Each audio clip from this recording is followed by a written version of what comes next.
Buenos días a todos. Muchas gracias por venir. Sé que además de que aquí hace mucho viento, es muy temprano y probablemente ayer la mitad de las personas estuvieron en alguna cena de empresa. Bueno, ¿de qué vamos a hablar hoy aquí? Pues vamos a hablar de AlphaStar. ¿Cuántos de vosotros sabéis lo que es AlphaStar? Ah, bueno, está bien, está bien. ¿Cuántos de vosotros sabéis cómo funciona? Bueno, eso también está bien. Entonces vamos a ver si conseguimos explicar un poco cómo funciona. Bueno, lo primero de todo es que me voy a presentar. De aquí soy yo, soy Moisés Martínez, soy doctor en Inteligencia Artificial y Matemáticas y soy arquitecto Big Data e Inteligencia Artificial en Singular, que es uno de los patrocinadores del evento. Durante muchos años he sido investigador y, bueno, me cansé un poco de la vida investigadora y decidí ver cómo funcionaba el mundo empresarial. Y además, bueno, soy organizador de TechFest, no sé si lo conocéis. Si no conocéis TechFest, pues es el evento más grande de desarrollo de aplicaciones y tecnología de Europa. Además es gratuito, en Madrid. Se celebra en marzo y todos los que queráis asistir estáis invitados. Todavía está abierto el Call for Papers por si queréis lanzar alguna propuesta. Y además soy Google Expert en Machine Learning. Bueno, yo normalmente siempre que doy una charla, por si acaso la charla es muy aburrida o no aporta nada, dejo alguna frase mítica de alguien importante o que haya hecho algo por el mundo y por lo menos en el caso de que la charla os aburra y no os sea muy útil, os lleváis las palabras de alguien importante. En este caso he seleccionado una de Marvin Minsky. Si no sabéis quién es, ahí tenéis el enlace. Cuando cuelgue las charlas podéis buscarle. Y él, bueno, era un teórico de la inteligencia artificial y una de sus últimas frases famosas fue esta. Decía que las máquinas podrían hacer cualquier cosa que hacemos las personas porque al final las personas no somos más que máquinas. Y bueno, hoy vamos a intentar explicar cómo una máquina es capaz de jugar mejor que una persona. Bueno, ¿cuántos de vosotros conocéis el videojuego StarCraft 2? ¿Cuántos habéis jugado? Bien, bien. ¿Cuántos habéis jugado mucho? Bueno, pues StarCraft es un videojuego de estrategia en tiempo real que tiene varias versiones, varias expansiones, varios tipos y que, bueno, principalmente la mayor parte de los elementos... La mayor parte de las versiones que tiene son estas que veis aquí y son sobre las que suelen trabajar ahora los investigadores de inteligencia artificial. ¿Cómo funciona StarCraft o qué hay dentro de StarCraft? Bueno, pues StarCraft es al final un videojuego donde el objetivo es controlar económica y militarmente una civilización, bueno, una raza, ¿de acuerdo? Que lo que tiene que hacer es destruir a su oponente, de la manera que sea. Lo que tiene que hacer para ganar normalmente es aniquilar a todos los enemigos. Y bueno, para poder hacer esto, pues tiene que realizar un conjunto de acciones. Pues tiene que mover unidades, tiene que recolectar recursos de diferentes tipos, tiene que atacar objetivos, tiene que explorar el mapa, puede guarnecer unidades, puede construir edificios, tiene que entrenar unidades, investigar tecnologías. Todo de una manera hasta cierto punto secuencial, o en algunos casos paralela, con el fin de conseguir, pues, eliminar de la mejor manera posible, consiguiendo la mayor puntuación a su enemigo. Al final, el objetivo principal es definir cuáles son esas acciones que tiene que realizar para terminar ganando. Y bueno, ¿y por qué StarCraft se usa como un entorno para poder trabajar con inteligencia artificial? ¿Por qué se ha elegido? Pues principalmente porque de todos los grandes retos que tiene ahora mismo la inteligencia artificial, StarCraft recoge bastantes de ellos. Normalmente se definen entre 8 y 10 retos de inteligencia artificial y StarCraft culmina 6 o 5 de ellos. El primero es que tiene un espacio de acciones muy grande. Estas acciones que tenemos que seleccionar es extremadamente grande y encima crece según vamos incrementando los elementos que tenemos en el juego. Es decir, según vamos creando unidades, construyendo edificios, el número de posibles acciones que podemos ejecutar en el mapa o en el entorno es mucho mayor, lo cual aumenta muchísimo su complejidad y hace que los algoritmos tradicionales o no basados en inteligencia artificial no funcionen tan bien. Otro de los problemas que tiene es el real time, que ahora está tan de moda en Big Data y en tantas aplicaciones, y es que al final tenemos que ejecutar nuestras acciones en tiempo real, es decir, porque si no, la información que hemos utilizado para seleccionar esa acción caduca rápidamente y cuando la ejecutemos puede que ya no sea útil o puede que no se pueda hacer, porque hay situaciones en las cuales una acción seleccionada por el juego no se puede ejecutar, bien porque han eliminado una unidad, bien porque ya no tenemos recursos para entrenar otra, bien porque hemos intentado hacer algo en una parte del mapa que desconocemos. Y luego, bueno, tiene una de las cosas más complejas que actualmente tiene la inteligencia artificial, que son las acciones a largo plazo. La mayor parte de los sistemas basados en inteligencia artificial son capaces de responder a algo que ocurre ahora mismo. Pero en un videojuego, o en cualquier juego, por ejemplo en el ajedrez, tenemos que pensar a posteriori. Tenemos que saber qué es lo que vamos a hacer dentro de N jugadas para crear una estrategia. Al final, el gran objetivo de las long-term actions o long-term planning es conseguir crear una estrategia que nos permita hacer o prepararnos para lo que vamos a hacer en el futuro. En el caso de una estrategia a largo plazo, como un videojuego complejo, como es StarCraft, pues tenemos que pensar cómo vamos a construir nuestro entorno para poder crear esas unidades que nos van a permitir ganar a los oponentes, o cómo tenemos que expandir nuestra civilización para conseguir más recursos. Entonces, eso no se puede definir en una sola acción, por lo cual esas acciones que seleccionemos tienen que tener en cuenta lo que va a ocurrir en el futuro. Tenemos información imperfecta, por supuesto. Lo que recogemos del mundo es solo lo que vemos. No sabemos qué están haciendo nuestros oponentes, no sabemos qué están haciendo los otros jugadores, por lo cual tenemos que trabajar con información parcial, con aquella información que solo conocemos, lo cual aumenta mayor la complejidad y aumenta la probabilidad de que nuestras acciones no puedan ejecutarse o la ejecución de ellas no nos lleve al objetivo final. Y luego, que tenemos que intentar encontrar un equilibrio entre la exploración y la explotación. Esto es un gran problema que encontramos en muchos algoritmos de inteligencia artificial, que solo se basan en explotar o explorar, es decir, trabajar en aquellas cosas que están muy cercanas a nuestro estado actual, explotando o explorando que hay en el resto del entorno para conseguir hacer otras cosas más complejas. Estos 5 retos nos los ofrece sencillamente este videojuego y nos ofrece un entorno de trabajo, de interacción, bastante interesante. ¿Para qué? Para probar nuestros algoritmos de inteligencia artificial y ver si somos mejores. Pues debido a esto, DeepMind decidió seleccionar StarCraft 2 como entorno de desarrollo. Y bueno, os voy a poner un vídeo, bueno, un trocito solo.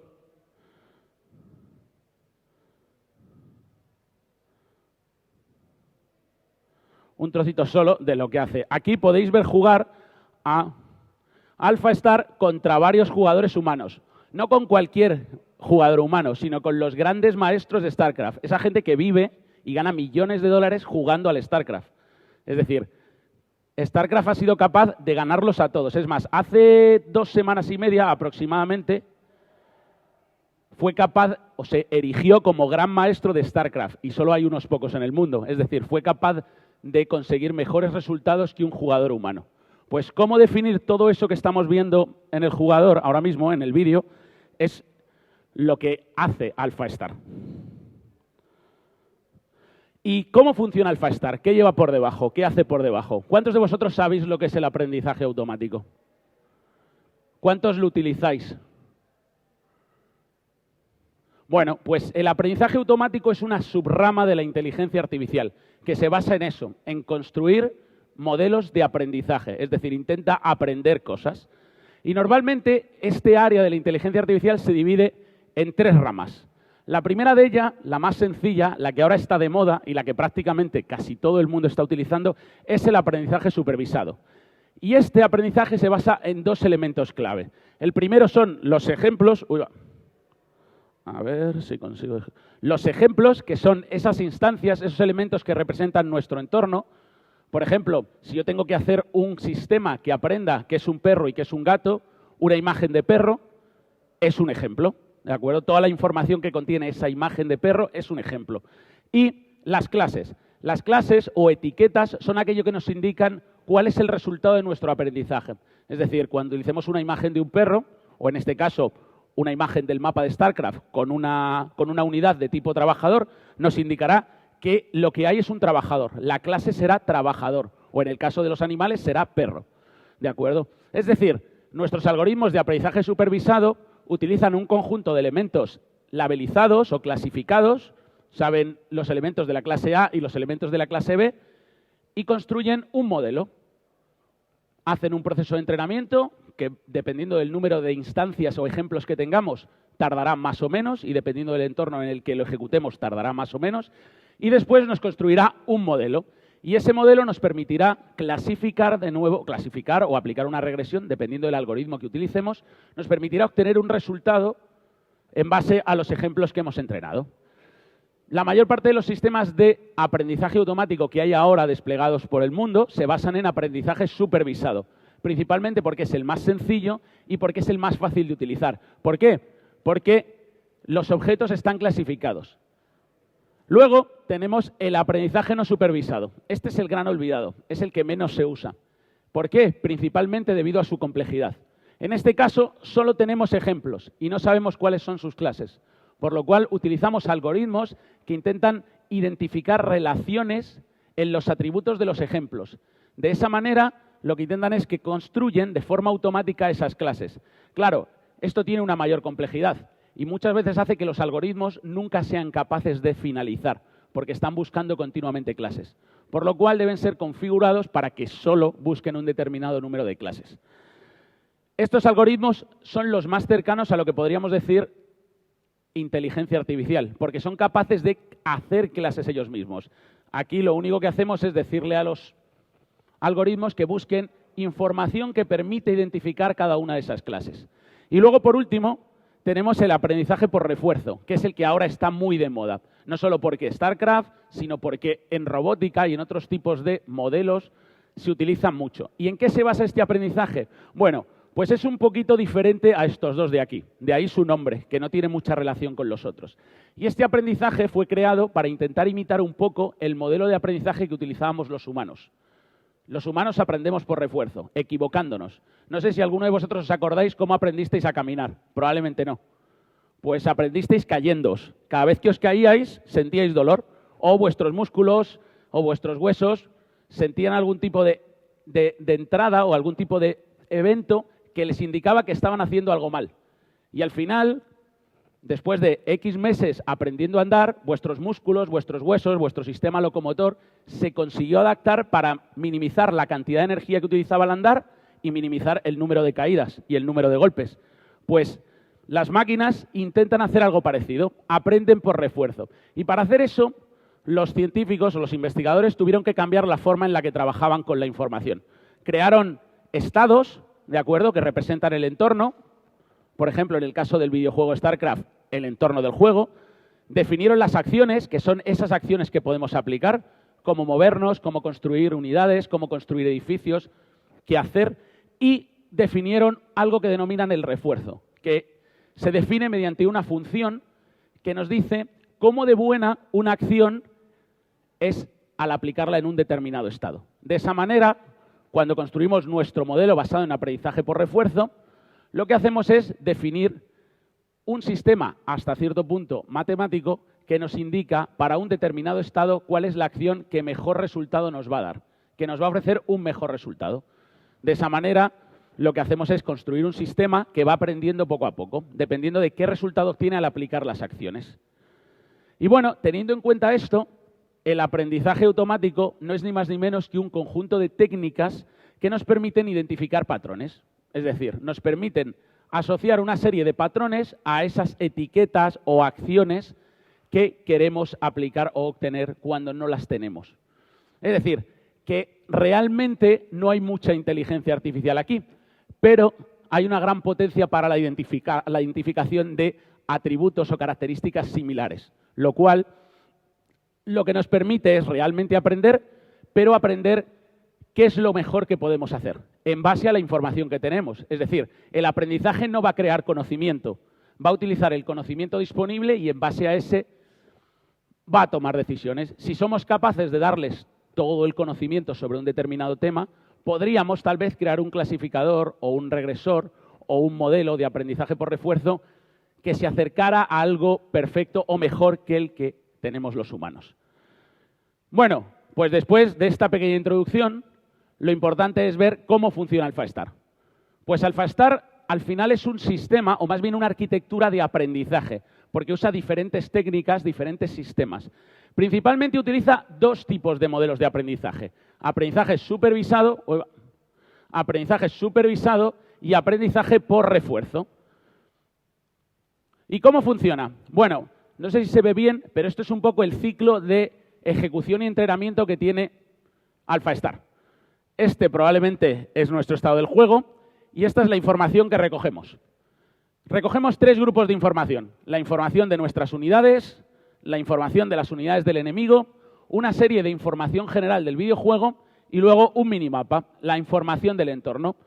Pasamos esta información a nuestro algoritmo de aprendizaje y el algoritmo lo que tiene que decidir es qué acción vamos a aplicar, quién la va a aplicar, en el caso de que sea una acción que tiene que ser aplicada por una unidad o por el jugador en general, ya que hay ciertas unidades que realizan ciertas tareas y hay ciertas acciones que se realizan de manera, por decirlo de algún modo, sin necesidad de una unidad.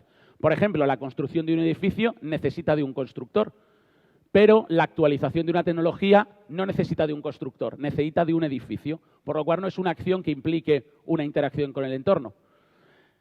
Necesitamos saber dónde, si queremos mover una unidad, si queremos construir un edificio, dónde vamos a aplicar esa acción y luego tenemos que ver cuál podría ser las siguientes acciones que vamos a realizar, para tener en cuenta un poco eso del long-term planning. Y una vez que tenemos eso, la ejecutamos. Bueno, el procesamiento que tenemos para procesar la información del videojuego son 80 milisegundos. En 80 milisegundos tenemos que recoger toda la información del juego.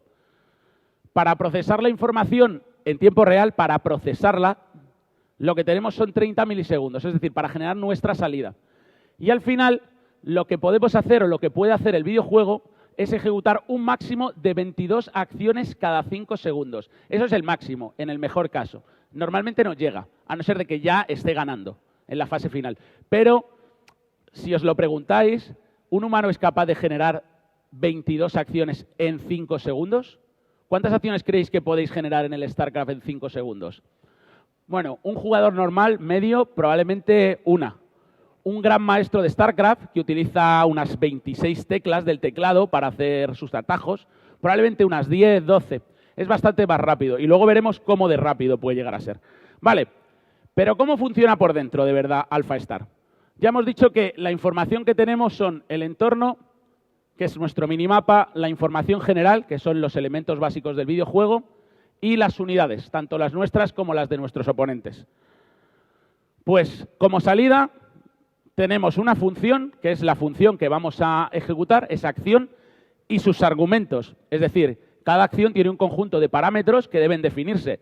¿Qué unidad, qué edificio, dónde, qué localización, qué tecnología, cómo hacerlo, dónde guarnecer una unidad, dónde mover una unidad? Toda esta información nos la tiene que generar nuestro sistema de aprendizaje o nuestro modelo una vez que lo hemos aprendido. ¿Y cómo funciona esto? Bueno, pues en el caso de AlphaStar lo que utiliza es una arquitectura de redes de neuronas. ¿Qué quiere decir eso? ¿Que utiliza una red de neuronas? No. Que utiliza un conjunto de redes de neuronas que interactúan entre sí para conseguir generar esa salida. Y lo que vamos a ver es qué hace cada una de esas redes y qué tipo de red utiliza. Bueno, no vamos a verlas todas porque son muchas, pero vamos a poner cada uno de los tipos que tiene. Bueno, ¿qué son las redes de neuronas? ¿Cuántos de vosotros habéis trabajado con una red de neuronas? ¿Y con una profunda, con más de 50 capas? Bueno, esto es una red de neuronas muy básica, lo más sencillo que se puede construir. Tenemos una entrada, una capa de entrada, una capa de salida, que es el resultado que vamos a obtener, y una capa oculta. La diferencia entre una red de neuronas convencional y una red de neuronas profundas es que el número de capas ocultas es muy elevado, lo cual aumenta la complejidad de los algoritmos de entrenamiento y luego de los algoritmos de predicción o de regresión, dependiendo del tipo de red que queramos hacer. Cada una de estas capas tiene un conjunto de elementos que denominamos pesos. Para ejemplificar su funcionamiento, vamos a anular las dos neuronas intermedias, es decir, no vamos a tener en cuenta sus valores. Esto que vemos aquí se corresponde con una matriz donde cada uno de estos elementos se corresponde con la entrada y cada uno de estos elementos se corresponde con las capas de la subsiguiente. Es decir, este número se corresponde con la entrada y este con las neuronas que van a salir, de algún modo. Esta matriz de pesos se corresponde con esta capa y esta matriz de pesos se corresponde con la salida, perdón, con este de aquí y este con este de aquí. ¿Cómo funciona? Bueno, imaginemos que introducimos estos valores a nuestra capa. Un 1, un 3 y un 5. ¿Vale? Vamos a ver qué ocurre en esta neurona para generar uno de estos valores. Esta neurona que tenemos aquí aplica esta operación, ¿de acuerdo? Una tangente y lo que hacemos es aplicamos los valores de entrada sobre los pesos de la red, obtenemos un valor y lo aplicamos sobre la función de salida, esta tangente que tenemos aquí, y nos da un resultado, que es este que tenemos aquí. Cuando la información se propague a la siguiente, nos dará este valor de aquí, al aplicarse la segunda red. ¿Cómo funciona en el caso del de abajo? Pues en el caso del de abajo tenemos algo parecido. En este caso hemos utilizado una salida de tipo softmax. Aplicamos de nuevo primero nuestra matriz. Los resultados que obtenemos, que son este 0,88 y este menos 0,97, los multiplicamos por los elementos que corresponden, en este caso el 14 y el 20, y obtenemos un resultado. ¿De acuerdo? Cuando los mezclamos, obtenemos aplicamos una función de tipo softmax y obtenemos este resultado de aquí. Al final, una red de neuronas no es ni más ni menos que una secuencia de operaciones matemáticas en un conjunto de capas, donde el número de capas depende de la profundidad que queramos darle a la red. Al final, no son ni más ni menos que un conjunto de matrices donde se aplican operaciones, o en este caso funciones lineales, para obtener un resultado final, que debe ser un número. Si estamos aplicando o intentando construir un clasificador, ese número se tendrá que transformar en una clase, se identificará con una clase, y si estamos aplicando un proceso de regresión, nos dará un número en coma flotante, normalmente, que nos servirá para definir el valor que queremos predecir. Vale. ¿Y qué tiene por dentro? ¿Qué tipo de redes tiene por dentro AlphaStar? Bueno, la primera capa o el primer conjunto de redes que contiene AlphaStar son estas tres que tenemos aquí. Una red de tipo ResNet, una red tradicional o feedforward y una red de tipo transformer. ¿Cómo funcionan cada una de estas redes? Bueno, la primera es la red más sencilla de todas, esta de aquí, la feedforward. Esta red es una de las primeras redes que se construyó y es la más sencilla. Se denomina así porque el procesamiento de la información va siempre en un único sentido. Bueno, eso no es del todo cierto. Esto que veis aquí es una red profunda, es una red, tiene un conjunto de capas, no muchas, y es una red de tipo convolucional. Es una red que procesa imágenes. Dentro de las redes de neuronas hay ciertos tipos de redes dependiendo de cómo sea la entrada. Nuestra imagen del videojuego pasaría por aquí y durante el proceso de entrenamiento iríamos calculando esas matrices de pesos que hemos visto anteriormente. Eso es lo que hace el proceso de aprendizaje, calcular las matrices de los pesos. Y de esa manera vamos ajustando nuestra red para que sea capaz de predecir una salida que sea similar a las salidas que nos indicaban nuestras entradas. ¿Cómo funciona esto? Bueno, pues durante el proceso de aprendizaje lo que hacemos es aplicar un algoritmo denominado backpropagation, que lo que hace es, uno, comparar la salida esperada, ya que durante el proceso de entrenamiento, como dijimos anteriormente, tenemos que saber a qué clase o qué valor debería devolver nuestro valor. Sabemos qué es lo que tiene que identificar aquí nuestra red. Lo sabemos. Sabemos qué acción es la que va a ejecutar el jugador. Por lo cual, comparamos la salida que hemos obtenido nosotros con la salida que esperábamos que ocurriese, con la que nos han indicado o la que nos indica el proceso de entrenamiento. Y con eso calculamos lo que se denomina error, ¿de acuerdo? Una vez que tenemos el error, lo propagamos hacia atrás, ¿de acuerdo? Mediante un proceso que se denomina retroalimentación. Y con eso recalculamos esos pesos, esos valores de nuestras matrices, los valores de cada una de estas matrices para poder activar o desactivar nuestras neuronas. Y este proceso se suele ejecutar con un algoritmo que se llama descenso del gradiente, que es un algoritmo de optimización que lo que va haciendo es aplicar la derivada de la resta cuadrática de los errores, del error que tenemos y del error esperado. Y con eso vamos hasta cierto punto aproximando poco a poco el valor mejor para nuestra red de neuronas, para nuestros pesos, dependiendo de las entradas que hayamos tenido, ya que ese valor depende de todas las entradas que hayamos ido teniendo. Este algoritmo probablemente es el algoritmo más famoso utilizado en redes de neuronas. Y este que tenéis aquí, del descenso del gradiente, se está haciendo ahora muy famoso porque es uno de los algoritmos que se utiliza en los ordenadores cuánticos. Y de esta manera somos capaces de entrenar una red de neuronas. La red intermedia que utiliza StarCraft para procesar la información general, esa información que no se corresponde ni con entorno ni con unidades, se procesa con una red de este tipo. ¿Qué es una ResNet? Bueno, Las ResNet, o redes residuales, fueron un tipo de red que se creó hace unos años para intentar paliar algunos de los problemas que tenían las redes anteriores, las redes feed-forward, cuando eran muy grandes. Es decir, hacer redes profundas tiene inconvenientes, sobre todo con procesos donde utilizamos derivadas. ¿Por qué? Bueno, principalmente porque si nosotros aplicamos nuestro algoritmo de backpropagation, empieza a ocurrir una cosa. Nuestro valor del error, según vamos aplicando la derivada de algo, se va haciendo más pequeño y más pequeño y más pequeño, y a veces lo que ocurre es que se hace cero. ¿Eso qué hace? Que todo el aprendizaje que hemos hecho aquí se pierda. Y eso tiene un problema. Cuando la red es muy grande, cuando necesitamos una red muy grande, debido a la complejidad de la información de entrada, una red feedforward no funciona realmente bien. Y lo que ocurre es un problema que se llama problema del gradiente fantasma. ¿De acuerdo? Principalmente porque el valor durante la ejecución del algoritmo del descenso del gradiente se hace cero, es decir, desaparece, se convierte en un fantasma. Y en algunos casos eso nos estropea todo el proceso de aprendizaje. Si tenemos que aprender con millones y miles de millones de datos, esto es un problema. Y en el caso de StarCraft, para crear un jugador que sea capaz de seleccionar una de las cientos de miles de acciones que tiene disponibles, pues es un problema.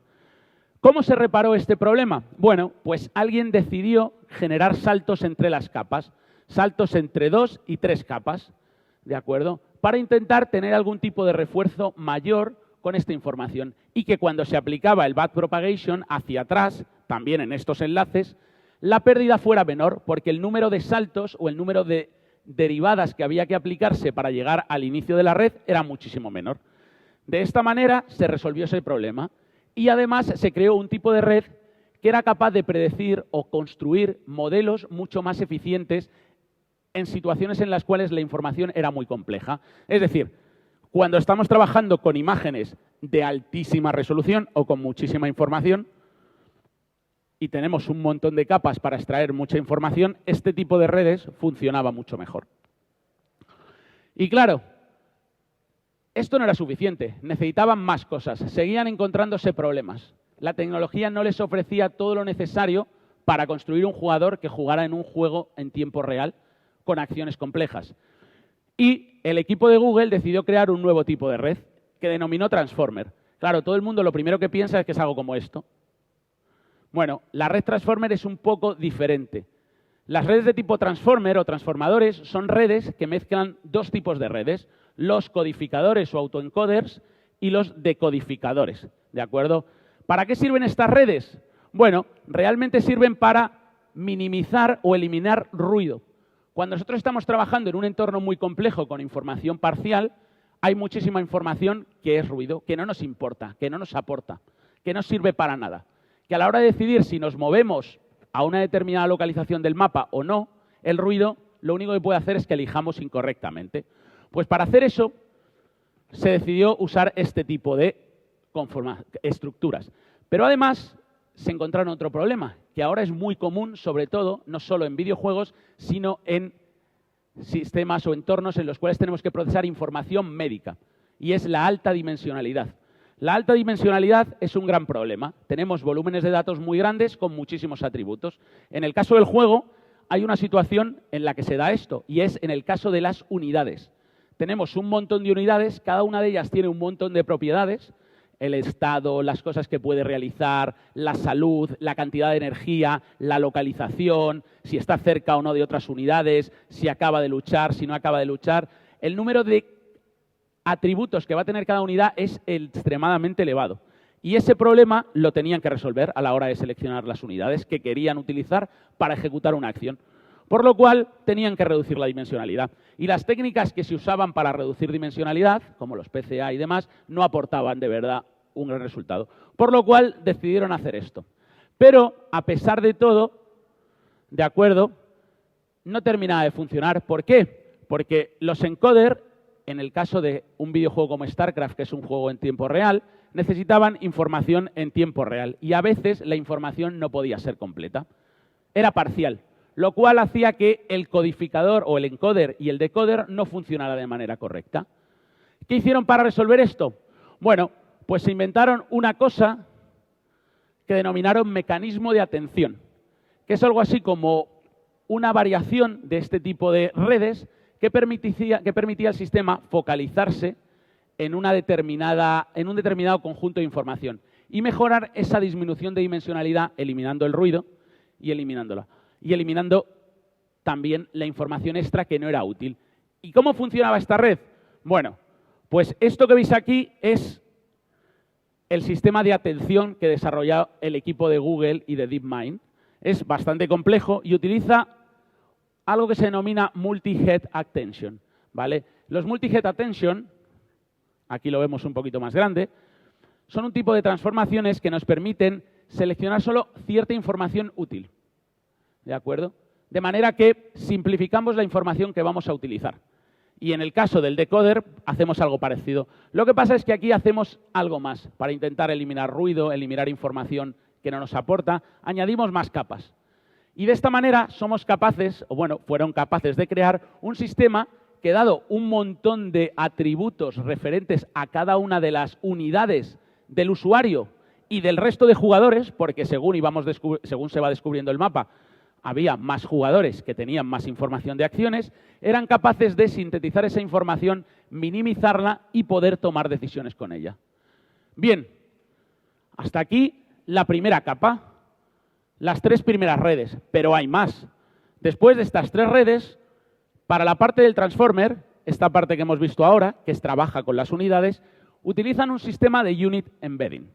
Y esta información se la pasan a otra red de neuronas más compleja, una red LSTM. ¿Cómo funcionan estos dos sistemas? Bueno, el primero, este que vemos aquí, el unit embedding, es lo que se denomina en español, ¿de acuerdo? Lo voy a poner entre comillas porque a mí me parece horrenda la palabra, incorporación, ¿vale? La traducción sería algo así como incorporación de unidades.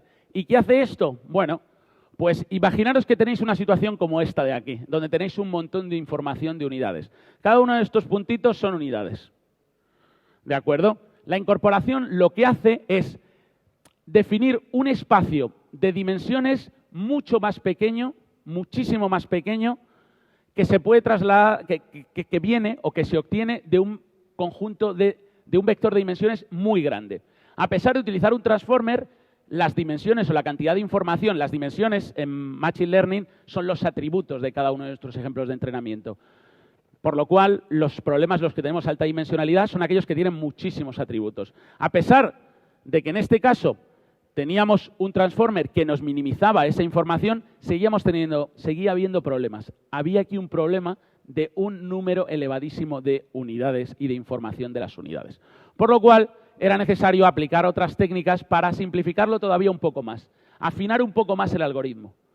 ¿De acuerdo? Pues para eso utilizaron los embeddings, que lo que nos permiten, o normalmente para lo que se utilizan, empezaron a utilizarse para lo que se conoce como el word embedding, pero luego se empezaron a utilizar para otros tipos de técnicas, para conseguir encontrar, uno, información cercana en el espacio de incorporaciones, es decir, en ese espacio reducido que hemos creado, para construir entradas para otros modelos de Machine Learning, simplificándola, haciéndola más sencilla, y para identificar conceptos o relaciones entre categorías. Es decir, con esta técnica podríamos definir si dos unidades, dos elementos son similares, no solo por la cercanía, sino por sus características. Lo cual nos permitía decir, bueno, pues a mí no me importa saber que tengo 17 unidades, todas alrededor de un determinado punto, sino que puedo decir, cada una con su localización específica, sino que puedo decir que todas están en un determinado punto. Y eso simplifica mucho la información a la hora de tomar decisiones.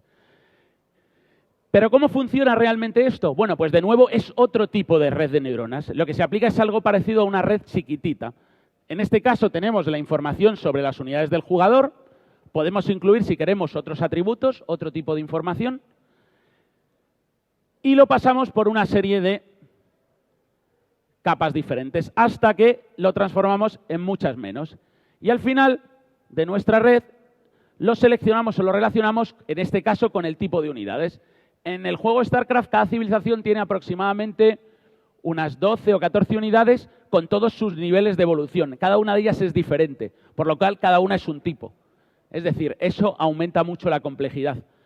Y además, cada unidad tiene un montón de atributos, a pesar de que los hayamos simplificado. Por lo cual era necesario descubrieron que era necesario y mucho más útil simplificar mucho más esto aún, para tomar decisiones más certeras y poder inyectar esta información a este tipo de red de neuronas, donde está de verdad el cerebro de AlphaStar. Esta es la red que de verdad toma las decisiones. Utilizando toda la información que le han dado las otras redes, es capaz de, hasta cierto punto, seleccionar cuál es la acción más acertada.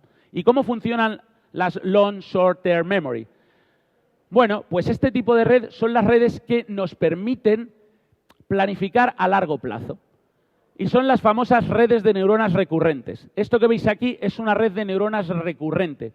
¿Y por qué se denominan así? Bueno, porque se autollaman a sí mismas. Es decir, este tipo de información, estos ciclos que no veíamos en las otras redes, ¿de acuerdo? Estos ciclos propios de cada neurona, lo que nos permiten es persistir información. Esto lo que va a hacer que el proceso matemático de cálculo de los pesos tenga en cuenta la información que teníamos previamente y haga que la simplificación o la transformación del valor de los pesos sea mucho más pequeño. Además, la gran ventaja de este tipo de ciclos es que las neuronas son capaces de interactuar o de aprender dependencias a largo plazo. ¿Qué quiere decir? Bueno, si continuamente yo tengo un valor en mi red de neuronas, quiere decir que eso ocurre bastante, pues esa ocurrencia, ese valor, lo que quiere decir es que muchas veces, independientemente de la acción que ocurra, se va a dar. Por lo cual, esa información puede servir para tomar decisiones a largo plazo. Y esa es la gran ventaja que tienen estas redes. Pero claro, este tipo de redes de neuronas recurrentes tiene algunos problemas. Y es que esto que vemos aquí no es ni más ni menos que una estructura de capas de neuronas. Si yo me llamo colocando la misma capa todo el tiempo, la llamo y le paso el valor anterior, puedo crear una red recurrente, que es esto de aquí.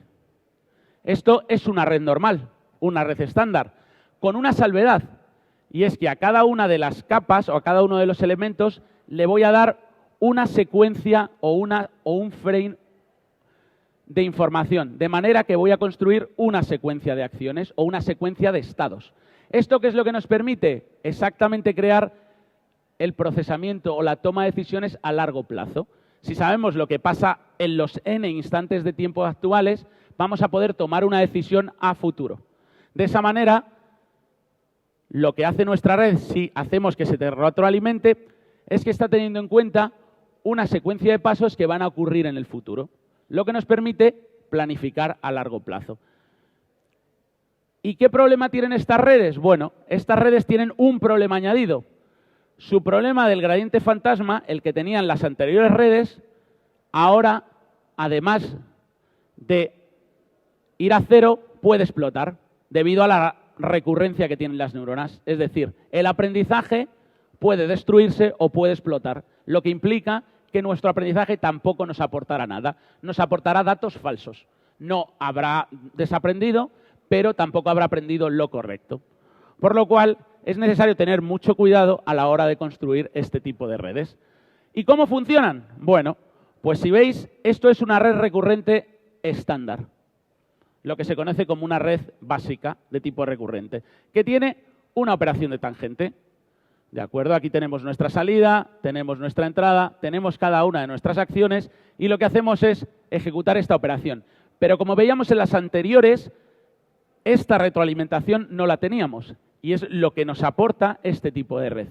Pero bueno, si queremos conseguir que haya memoria a muy largo plazo, tenemos que complicar un poco más este diagrama de aquí y tenemos que construir algo un poquito más complejo, algo parecido a esto. Esto lo que nos permite es mejorar el proceso de aprendizaje y aumentar la información que podemos utilizar aquí, mediante este proceso que tenemos aquí. Dependiendo de si el valor que teníamos antes se parece mucho al valor que tenemos ahora, este resultado tendrá en cuenta solo este valor. Y si no, hará algún tipo de transformación. Y además le cederá nueva información a nuestra red. Ya no solo la información de salida, sino otro tipo de información que es la de entrada perfecta en el caso de que este valor se haya modificado con el valor anterior. Es decir, que en esta red podrían ir tanto el valor que viene por aquí sin ninguna modificación y el valor que viene por aquí sin ninguna modificación, es decir, podría ser el mismo o podría variar. Y de esa manera lo que hace nuestra red es aprender y persistir cierta información previa mediante esta pequeña arquitectura que tenemos aquí dentro. De esa manera nuestra red es mucho más eficiente.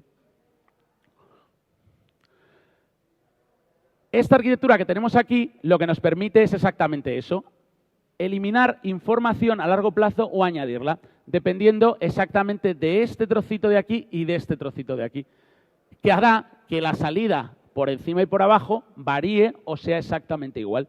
Y eso nos permitirá que la red aprenda de esa manera. Bien, hasta ahí el core. Y ahora el final. Una vez que hemos obtenido la información de nuestra red, utilizamos lo que se denomina funciones head. Las funciones head son, de nuevo, redes de neuronas que aplican algún tipo de transformación para obtener cierta información y que hace que esta información todavía se haga más precisa. Esto que veis aquí es la arquitectura de DeepMind, o lo que creemos que es la arquitectura de DeepMind, porque no está definida ni descrita en ningún sitio. Este diagrama está basado en los 8 papers que han ido publicando DeepMind para construir AlphaStar. Y probablemente hay muchos huecos. Si nos vamos al código, faltarían cosas, porque si miramos el código de la arquitectura que usa AlphaStar, se parece más a esto. Como veis, tenemos nuestras 3 capas que hemos visto antes, nuestra ResNet, nuestro Transformer y nuestro Fast Forward. Tenemos nuestra Deep LSTM y tenemos nuestros embeddings. Pero él, para construir la salida, la acción, tiene un montón de parámetros. Estos son estos argumentos que tenemos aquí, que definen la unidad seleccionada, la unidad objetivo, el punto objetivo, si tenemos que encolar o no en algún edificio, el retraso con el que queremos aplicar la acción, porque se pueden definir acciones que sean un poco más tarde, y por último, el tipo de acción.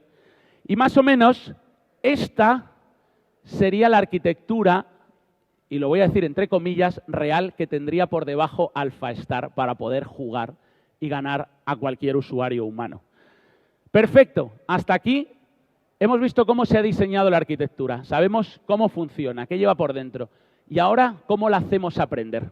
Ya hemos construido todas nuestras redes, nuestras capas, nuestras interconexiones, nuestros modelos, pero ahora tenemos que ver cómo hacemos que esto aprenda y se convierta en un jugador de verdad y sea capaz de hacer lo que hace. Pues lo que hace es algo como esto. Combina 2 modelos de aprendizaje automático, como os dije al principio.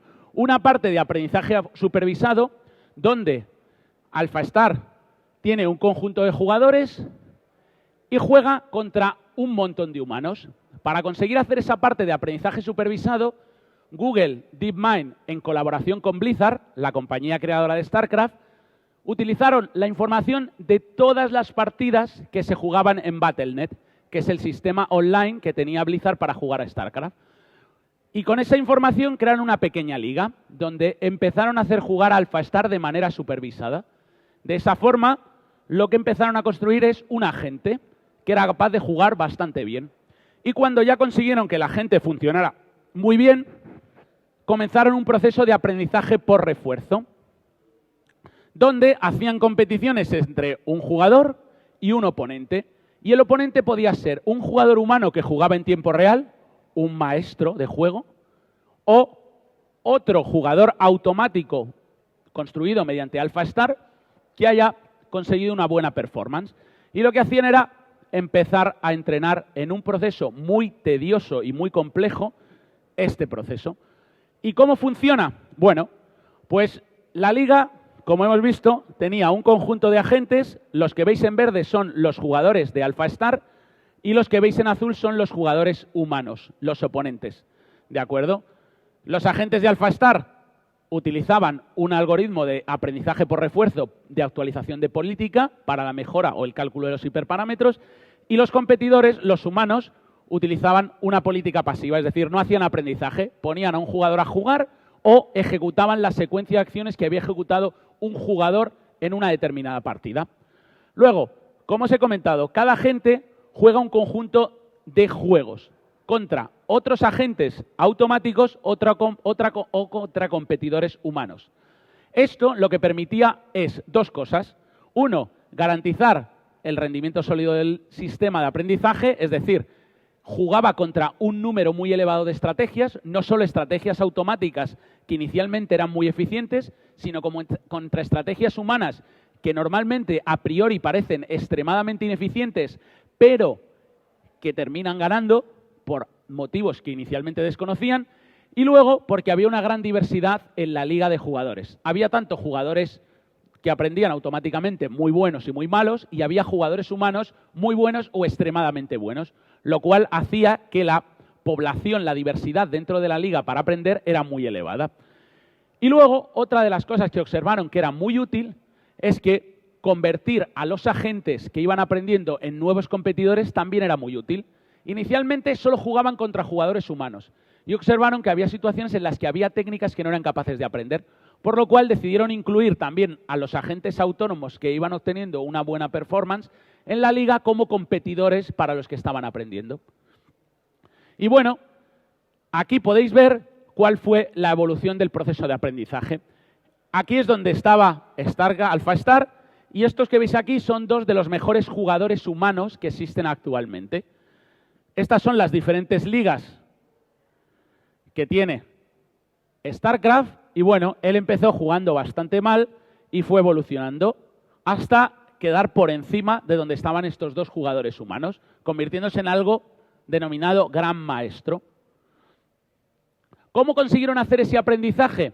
Bueno, pues para poder aprender esto que vemos aquí, este superjugador, lo que hicieron fue utilizar 14 días en uno de esos super CPDs que tiene Google, donde tenían 16 TPUs para cada agente, y el número de agentes rondaba entre 500 y 1000. Esto, para un humano, equivale a 200 años jugando a un StarCraft. Es decir, cada jugador jugó alrededor de 200 años enteros, es decir, 24 horas, 365 días durante 200 años, en 14 días dentro de los super CPDs de Google. Y el resultado fue que StarCraft les pulió a todos. Aquí lo que veis es el número de acciones que ejecutaba StarCraft por minuto. Como veis, AlphaStar es el jugador automático que tenía DeepMind. Teleoprotoss y Mana fueron dos de los conejillos de Indias, dos de los superjugadores de StarCraft que decidieron jugar. Y lo que empezamos a observar era, uno, el número de acciones que realizaban por segundo y el tiempo medio. Como veis, AlphaStar fue capaz de realizar menos acciones de manera más eficiente. Y bueno, lo más sorprendente de este estudio fue ver que un jugador humano era capaz de ejecutar este conjunto de acciones en un minuto. Era espectacular, era flipante. Ellos no sabían cómo era capaz de teclear y utilizar el teclado que usaba, que era muy espectacular, para poder hacer todo esto. Y claro, alguien dijo, bueno, claro, es que StarCraft o AlphaStar está trucado. No tiene que ejecutar las acciones en un teclado. No tiene que procesar la información visualmente como hace un humano. Claro, alguien dijo, eso tiene trampa. Entonces dijeron, bueno, vamos a hacer un experimento. Vamos a hacer que en vez de utilizar la información procesada previamente, AlphaStar haga lo mismo que un humano. Use la información del mapa con una cámara, visualmente. En vez de coger una red y transformarla, vamos a ver qué pasa si hacemos lo mismo que hacemos un humano. Esto que veis aquí es una simulación muy sencilla donde se ve jugando a AlphaStar contra Mana y sus perspectivas.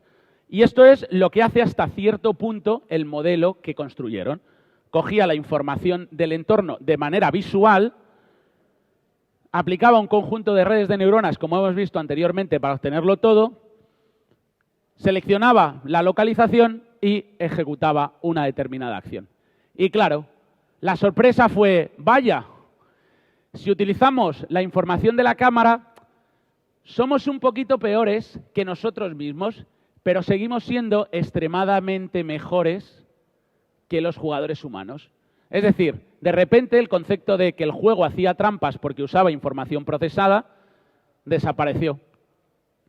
Y de esta manera, los superingenieros de DeepMind y Google consiguieron crear un jugador que era capaz de jugar muchísimo mejor que un humano. Y si tenéis curiosidad, hace unos meses presentaron este jugador en las instalaciones de DeepMind en Londres.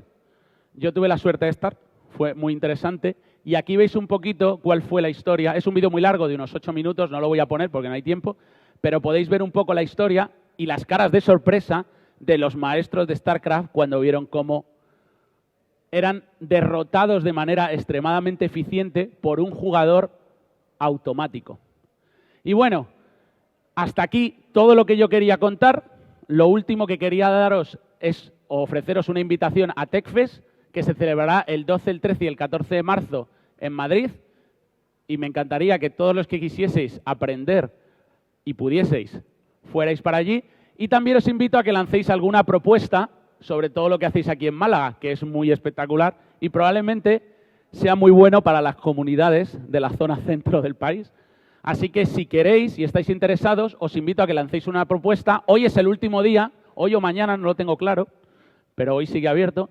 Así que si queréis y estáis interesados, buscamos speakers que quieran contarnos lo que hacen en otras comunidades. Y por último, bueno, comentaros que yo trabajo para Singular, estamos buscando desarrolladores de todo tipo y tenemos en cuenta las necesidades y la calidad y el talento que hay en Málaga y probablemente abramos en un tiempo, espero que sea muy corto, una oficina aquí. Por lo cual, si estáis interesados en trabajar en remoto o en nuestras otras oficinas de Andalucía, buscar nuestra página web y mirar si hay algo que os interese o con lo que podáis aportar a nuestro equipo. Y lo último, daros las gracias, ya por fin. Este es mi Twitter, podéis escribirme, preguntarme, lo que queráis. Suelo responder siempre, tardo un poquito porque hago unas cuantas cosas por ahí. Y lo último, de verdad, ya sí que es lo último, me gustaría que valoraseis mi charla, me digáis qué os ha gustado, qué no os ha gustado, qué he hecho mal, qué puedo mejorar. Y simplemente daros las gracias por escucharme durante esta hora y espero que os haya gustado y que hayáis aprendido algo conmigo. Así que muchas gracias.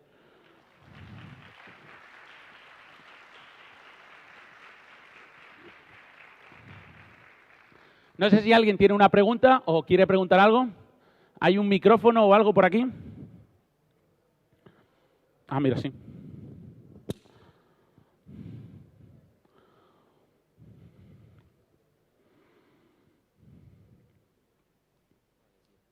Buenas, Moisés. Hola, hola, ¿se oye? Que muchas gracias por la presentación y quería hacerte dos preguntas.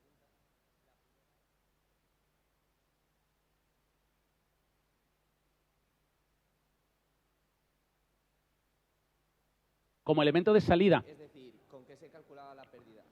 La pérdida, bueno, ellos lo que hacían, lo que hicieron principalmente es en la parte del aprendizaje supervisado, extrayeron la información de las acciones que hacían los jugadores. Y en ese caso, para la ResNet, como, a ver si llego al diagrama, espero que no esté muy lejos.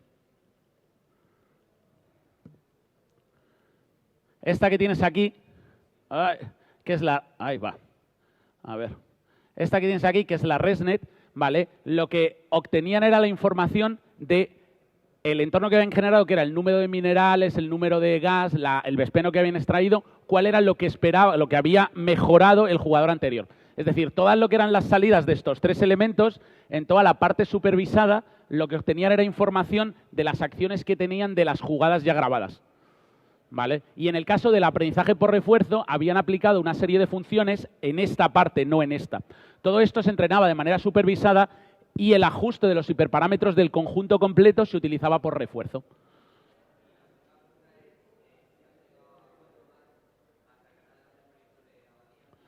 Bueno, yo no trabajo con Juan Tomás en el Abadía porque estoy haciendo cosas del StarCraft y estoy centrado más en ese proyecto, pero sí, el proyecto de Juan Tomás es bastante parecido, intenta hacer algo como esto, con un entorno como el Abadía que inicialmente es un poquito más complejo porque el número de acciones inicial es mucho más grande que en el caso de StarCraft.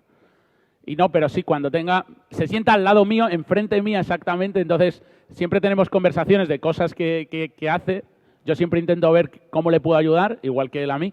Y bueno, hablamos, compartimos objetivos y cosas y probablemente en algún momento me pondré con él a ver si conseguimos hacer que eso juegue mejor que esto. A ti. No sé si alguien más tiene alguna pregunta. Pues muchas gracias.